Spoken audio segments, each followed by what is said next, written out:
Welcome to the eCommerce Badassery podcast, the place for scrappy female entrepreneurs who want to learn actionable steps and strategies to grow the traffic, sales, and profit in your e-commerce business. I'm your host, Jessica Totillo-Coster, a 20-year retail veteran who spent 3 years as the only employee of a 7-figure online store. That shit was crazy. I know exactly how it feels to do all the things, and I'm sharing everything I learned the hard way so you don't have to. I may have started this business by accident, but supporting badass bosses like you lights me the fuck up, and I am so stoked to see you grow. Are you ready, babe? Let's roll.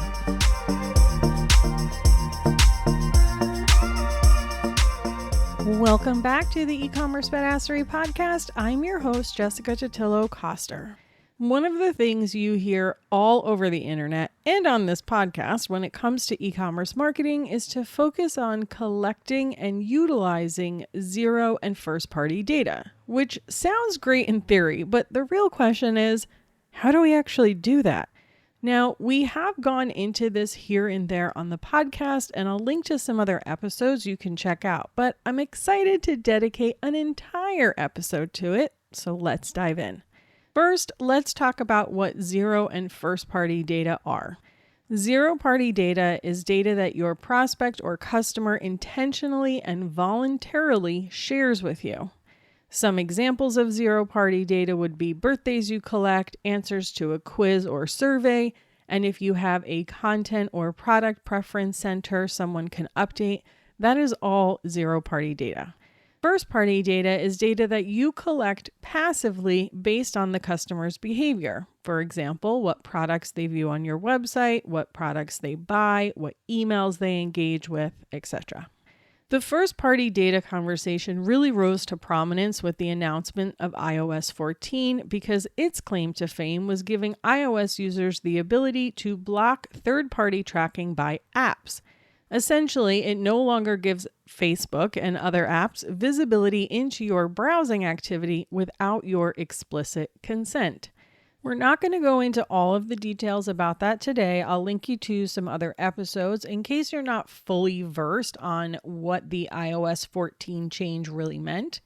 But for the purposes of today's conversation, the most important thing to know is zero and first-party data is really the future and even the now of marketing. Now that we understand what zero and first-party data are, let's talk about how to collect it.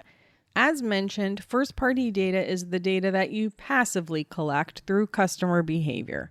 And the amount of data and your ability to leverage that data is really based on the power of the technology tools that you use, specifically your CRM or email marketing platform and its integration with your e-commerce platform. The trick with first-party data is that it needs to be tied to a specific customer. Otherwise, it becomes really hard to leverage. Sure, generic first-party data like your best-selling products, best-performing marketing channels can help you streamline and optimize your strategy at a high level, which is great. But when it's tied to a specific person, you can then personalize your interactions with that individual through email, SMS, and even on your website. So you already know Klaviyo is at the top of my list when it comes to email marketing for e-commerce, but I understand that Klaviyo isn't for everyone. And truth be told, there are some things that do annoy me about Klaviyo. I still love them though. It's not necessarily enough to stop using it, but my point is, Klaviyo isn't the only email platform that works for e-commerce businesses. A platform I recently dug into and fell in love with is Drip. Drip is a master at automation, and I love the flexibility it gives you to move people through those automated journeys. They're the clear winner in terms of what can be done for automated flows. The way they manage product isn't as good as Klaviyo, but I will say they've been investing a lot into the development of their platform, so I'm excited to see what they release. OmniSend is very similar to Klaviyo in terms of how it functions and what's possible. Unfortunately, the last time I checked, they didn't have dynamic content for campaigns, which is a real bummer and kind of a deal breaker for me, but hopefully it's on their roadmap. If you want to check any of them out, I will put my links to them in the show notes for you. What makes all of these platforms so powerful is their deep integration with e-commerce platforms like Shopify and the ability to store custom information about your customers on their profile. And having the data on their profile is how you actually leverage it. This is in stark contrast to a platform like Flowdesk, which is just not built for e-commerce, and I really beg you to stop using it. All right, so you've got your tech platform dialed in, and we're properly collecting and storing first-party data. So it's time to be proactive about collecting zero-party data. Because remember, zero-party data is the information customers provide you voluntarily. When it comes to collecting zero-party data, this is where more of the nuance comes in because it's going to be dependent on your business and product. The first step is to identify what information you want to collect and what's going to be helpful for you. In most cases, someone's birthday is pretty universal across all businesses because what customer wouldn't love to get a little treat for their birthday? Let's run through a few examples of different types of zero-party data for different types of businesses to get those creative wheels turning. When you're trying to decide what information to collect, you'll want to think about the outcome of having those answers and what you'll be able to do with it. More specifically, will it change what products you recommend, the type of content you send them, or the words you use to market to them? If you sell kitchenware and cooking supplies, you might want to know what level of chef someone is. Williams Sonoma collects information like this. You might also want to know if they bake or not. Not only would this allow you to better personalize their product recommendations, but it will also change how you market to them and the type of content you send. For example, during the holidays, to those people who say they bake, you can send a bunch of fun holiday cookie recipes and the tools they'll need to make them. But if someone doesn't bake, it's unlikely that's going to drive much revenue from that group. But a great side dish recipe with the perfect serving dish might convert better. If you're a home decor store that isn't niche to a particular style, you might want to know what their preferred style is. Is it boho, modern, traditional, industrial? Again, not only would this potentially change the product recommendations and content you send, but you might even choose to use dynamic content to show them different lifestyle images of your products in an email. Let's say you have a new piece of table decor that could work in multiple of those design styles. Instead of showing the same one image to everyone that might make it difficult for someone to envision in their home, you could create a boho version, an industrial version, a modern farmhouse version. And in most cases, you can do this with some stock imagery and good Photoshop editing. This way, when someone opens your email, they can immediately see how that product would fit into their home. Random fun fact, my home has a mid-century industrial vibe. If you sell jewelry, you might want to know someone's metal preferences or whether or not their ears are pierced. If you sell supplements for pregnant people, maybe you want to know what stage they're at. Are they trying to conceive? What trimester are they in? Or are they postpartum? If you're a clothing boutique, you might want to know what the favorite part of their body is that they love to show off. If you sell multiple categories of clothing, such as men's, women's, and children's, you might want to ask which are relevant to them. If you have a multi-location local business, you might want to know what their preferred store is. And notice I said preferred, not necessarily the closest, because maybe there's a store that's closer to their work versus their home, and it's just easier to hit that one on the way. At my previous gig, we wanted to understand what product categories they were interested in. And yes, we could see what they did and didn't buy, but due to the nature of our products, if there was something they explicitly weren't interested in or didn't want to hear about, we wanted to honor that for them. If you sell skincare and or makeup, you might want to understand their top 3 skin concerns, their lifestyle, their habits, or even their skin tone. You get the idea, right? Once you identify what information you want to collect, then you have to decide the best way to collect that data. Typically, this is going to depend on how much data you need. Let's say you only need one piece of data, their preferred store out of a total of 6 locations. In that case, a simple dropdown on your email sign-up form is enough. You can even expose this on your Manage Preferences form and then have a link on your website and email footer that says update your preferred location. For a skincare brand, you likely want to learn a lot more about your customers, like their top skincare concerns, their skincare habits, their lifestyle. In that case, you'll be better off with a product recommendations quiz or a survey. This way, you can get all of that data in one shot. Putting that many questions on a sign-up form is a bit too much, but in a quiz or survey, the customer expects there to be more questions. So if you need to go the quiz or survey route, it's going to be all about picking the right tool. And there are 2 main considerations you'll have. 1, how is the data passed into your email marketing platform? And 2, if you want to give product recommendations based on those answers, how do the recommendations work?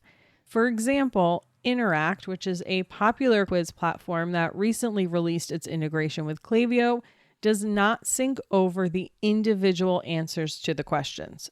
It only sends the final result.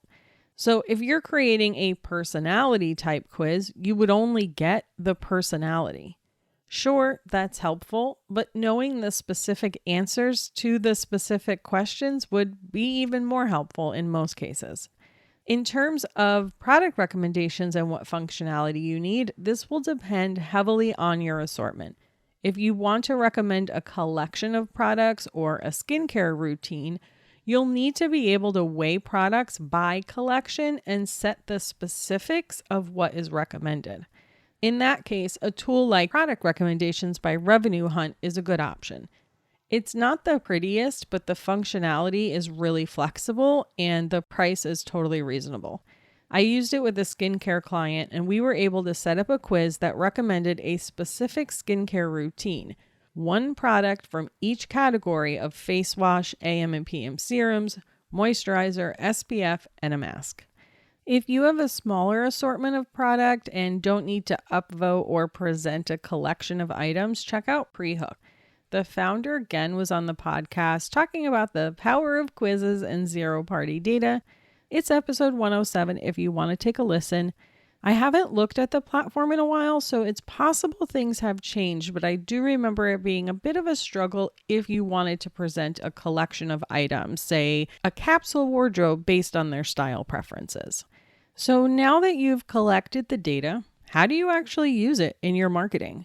The main goal of having data like this is to personalize the marketing experience for each customer. That can be done through the imagery you use, the products you recommend, the copy you put in your emails, and the general focus of the emails that you send to them. This can sound overwhelming at first, but as long as you have the right tech tools like the email marketing platforms I mentioned earlier, it's actually pretty easy to implement, especially if the platform supports dynamic content. And when I say dynamic content, that just means you can set conditions on blocks of content that only show to the people it's relevant to. This can also be done with conditional splits and flows and segmentation for campaigns. One thing to be careful of, especially when it comes to your campaign sends and if you have a small list, is not to over segment. Sending a campaign to 20 people, no matter how well targeted, is unlikely to generate much in the way of revenue. As your list grows, segmentation becomes more important. But even when you have hundreds of thousands of subscribers on your list, you'll still want to balance the input with the output. For instance, instead of trying to create a campaign for each segment of your list, you could just exclude the ones you know for sure any particular email isn't relevant to. I also recommend you focus more on segmentation in terms of where a particular customer is at in their journey with you versus those individual preferences and characteristics.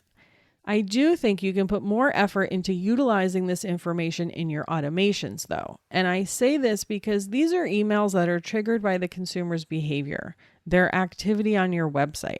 And while you have to put in a bit of work up front, it's not something you have to try and update or be strategic with every single week like your email marketing campaigns. For example, if a new subscriber takes a survey or product recommendation quiz, you can send them different content and product in your welcome series. Think about the skincare example I used earlier. We can create a different welcome track for each of the main skincare concerns. So we can have one for acne-prone skin, one for dry skin, and one for aging skin. Not only are we going to send them the proper product recommendations, but we can even change the copy and calls to action in our emails. Clear up your acne now. Age gracefully. Get the hydrated, supple skin you've been dreaming of. In each of these cases, we're able to speak directly to the outcome that particular customer is looking for.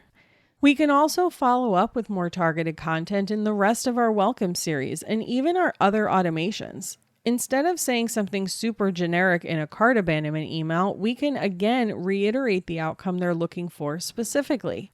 That can be a lot more powerful than just saying, hey, you forgot this. One of the other things I always include in abandonment emails is objection handling content and reviews. Using dynamic content based on their personal struggles and the products they're looking at, we can create targeted content there as well. When you have the right data and the right tool to utilize that data, you're really only limited by your imagination. Once you really start to grow and scale, you can even use this data to personalize the experience on your actual website. Yes, that is a thing. You can show different customers different feature banners. You can highlight specific products. There is a lot of cool stuff you can do with the help of data and tech. It all starts with collecting the data. One of the hesitations you might be having is wondering where the line is between helpful and creepy. And that's completely fair, especially given consumers' fears around online privacy. But studies have shown that not only do consumers expect a personalized experience, they spend more and are more likely to recommend brands that provide them. And a large percentage of them are willing to give a brand more information if it means that it will create a more personalized shopping experience for them. I'm not going to go through them all in this episode because it's already getting a bit long, but I'll stick a link in the show notes to some statistics about the state of personalization and how consumers feel about it.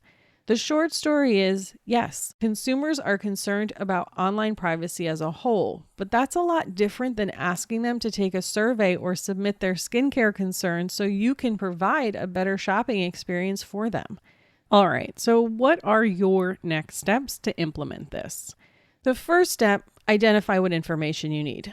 The easiest way to do this, just set aside some time to brainstorm and think through what the experience would be like if you were on the phone with a customer or in person with them. If they were discovering you for the first time, what questions would you ask them to recommend the perfect product and or the perfect content for them?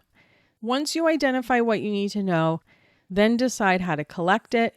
Are you going to put it in your sign-up form or do you need a survey or quiz tool? Then just start implementing it into your strategy. I would go to your email automations first.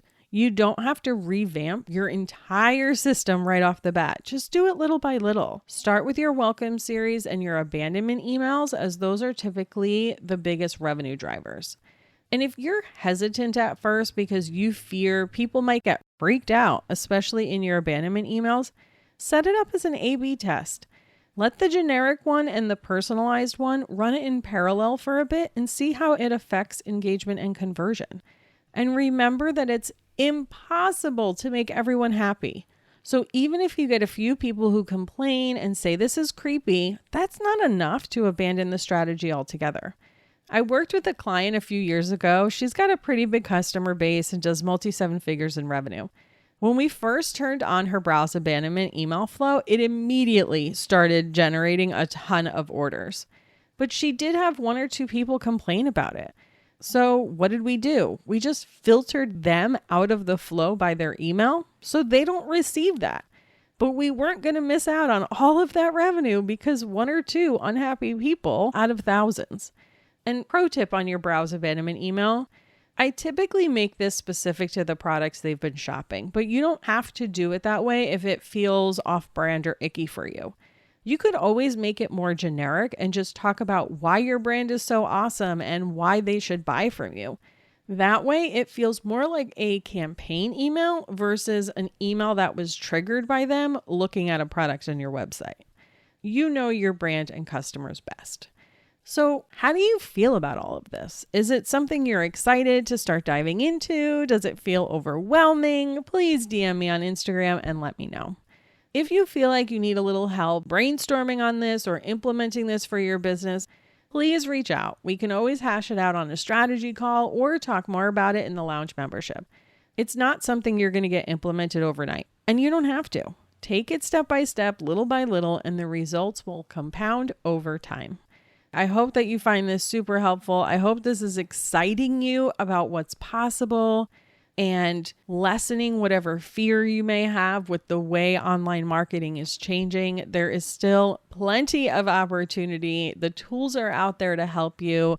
You've just got to take the time to leverage them. And of course, we'll continue to talk about that here on the podcast. And that's a wrap, friend. Thanks so much for spending your time with me today, and I'll see you on the flip side.